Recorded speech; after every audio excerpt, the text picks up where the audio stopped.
नरेंद्र सिंह यादव, महोबा से। श्री सद्गुरुदेव भगवान के चरणों में कोटि कोटि प्रणाम। गुरुजी, अन्य आश्रय से क्या अभिप्राय है? अभी धीरे से समझ पाओगे। जब शरीर ही का आश्रय है तो इसे तुम मैं माने हुए तो अन्य तुम समझ ही नहीं पाओगे किसे कहते। आप इसको अपना मानते हो ना, मैं मानते हो ना इसको, तो बस सबसे बड़ी गलती यहीं से होनी शुरू हुई है। अब इसका जिससे पोषण होता है, जिससे पालन होता है, जिन वस्तुओं से, व्यक्तियों से, स्थान से जिनको अपना माना है, उन सब का आश्रय होता चला जा रहा है। आप भोजन के बिना नहीं जी सकते, आप पानी के बिना नहीं जी सकते, आप अमुक सुविधा के बिना नहीं जी, आप अमुक व्यक्ति के बिना, आप अमुक भोग के बिना, ये सब आश्रय तो फैलता चला जा रहा है। तो जैसे अन्य देवी देवता की मतलब पूजा करते हैं, ये तो और आगे की बात। हम तो पहले बहुत नीचे की बात कह रहे हैं कि आप पहले नीचे से सुधार करो। किसी भी एक देवी देवता को पकड़ लो, किसी एक जगह मानी संख्या कर लो, लाभ प्राप्त होना शुरू हो जाए। मतलब नौकरी में है तो जैसे अधिकारियों का आश्रय या नेताओं का लगता है कि मतलब इनका मतलब सेवा करेंगे तो सस्पेंड ना कर दें, मतलब ये रहता है मन में। अब तो सब वो उसी में सब मूल शरीर का खेल है। आप पहले नाम पकड़ो, कोई एक चीज पकड़ लो ना। तो कहते हैं ना, डूबते वाले को तिनके का सहारा काफी होता है।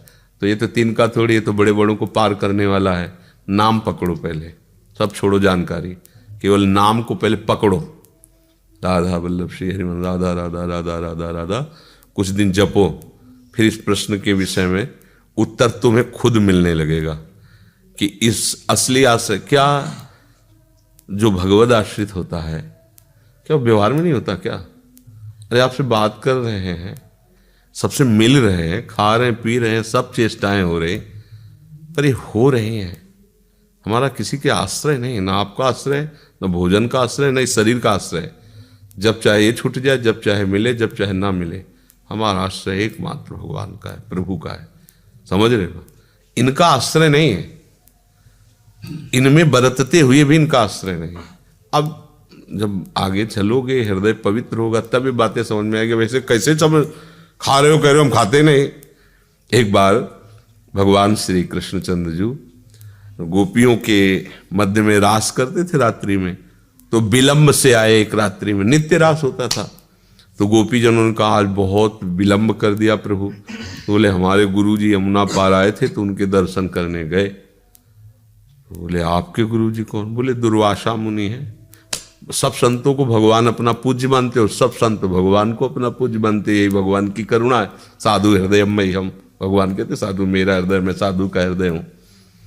हम भक्त पराधीन हो, भगवान कहते ना। तो कहा हमारे गुरु जी आए थे। तो बोले प्रभु अब फिर हमको भी आदेश करो, तुम आपके गुरु जी के दर्शन करे आए। जब आप दर्शन करने गए थे तो बोले संतों के पास जाया जाता है तो कुछ लेके जाया जाता है, ऐसी भागवतिक रीति है। भले ही दुर्वांकुर ले जाए, कुछ न कुछ ले जाए। तो दुर्वांकुर क्या, अपने घर से पुआ पकौड़े सब मिलके बना लेते हो, ले जाए। तो अब वहाँ 10-20 गोपी तो थी नहीं, शास्त्रों की संख्या में, यूथ की यूथ। मतलब अगर पुआ पूड़ी कचौड़ी इकट्ठा किया जाए तो कुंतलों में सब इकट्ठा। तो बोले प्रभु यमुना जी बाड़ी कैसे जाएं? तो उनका यमुना जी से कह देना अगर श्री कृष्ण बाल ब्रह्मचारी हैं तो मार्ग दे दे। मुस्कुराहट आई।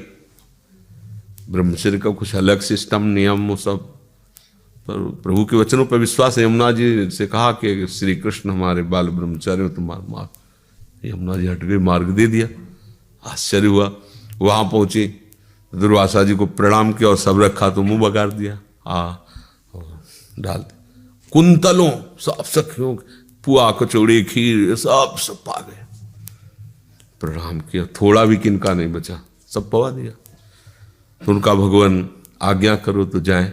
हाँ जाओ। तो यमुना जी बाढ़ी हैं। तो बोले कैसे आई थी? बोले प्रभु ने कहा था कि यदि हम बाल ब्रह्मचारी हैं तो मार्ग दे दो। यमुना जी ने मार्ग दे। तो बोले कह देना दुर्वासा अगर दूब के रस के सिवा अपनी जबान में कभी कुछ रखा ना हो तो यमुना जी मार्ग। बहुत हंसी कि जैसे गुरु ऐसे चेला, जैसे चेला वैसे गुरु। क्योंकि अभी हमने कुंतलों सब मिल करके पवाया, कहते जवान में न रखा हो। गई पर यमुना जी से कहा कि दुर्वासा जी अपनी जिह्वा में दूब के रस के सिवा और कुछ ना रखा हो, तो आप, यमुना जी ने मार्ग दे दिया। तो आश्चर्य हुआ। प्रभु के पास गई, प्रभु ने कहा गुरुदेव से मिला है। पर प्रभु हमें लगता है आप गुरु चेला दोनों झूठे हो। बोले क्यों? बोले शास्त्रों गोपियों के साथ रास करते हो, हंसते खेलते हो। ब्रह्मचारी का जो होता है वो स्पर्श से भी बचता है। एकांत संभाषण अष्टमैथुनों में ये भी आता है।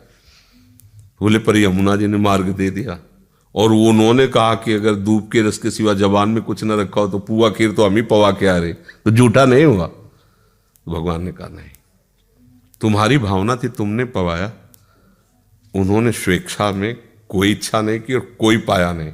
वही जो ज्ञान की चरम भूमिका है। और भगवान अपने स्वरूप के सिवा कोई है नहीं। गोपी नाम च तत्पति नाम सर्वे साम्य च, इसलिए अखंड ब्रह्मचारी है। तो ये हमें समझना होगा कि जब तक ऊंचाई पर नहीं पहुंचेंगे तो मुझे लगेगा मैं भोजन का आश्रय लियूं, वस्त्र का आश्रय लियूं, नौकरी का आश्रय लियूं, ये सब करते हुए भी उसके आश्रित ना रहना, प्रभु के आश्रित रहना स्वरूप में, ये ऊंचाई की बात है। पहले एक चीज पकड़ो, सत है नाम, नाम को पकड़ लो, सत नाम पकड़ लिया, अब धीरे धीरे धीरे धीरे सब बातें समझ में आ जाएंगी।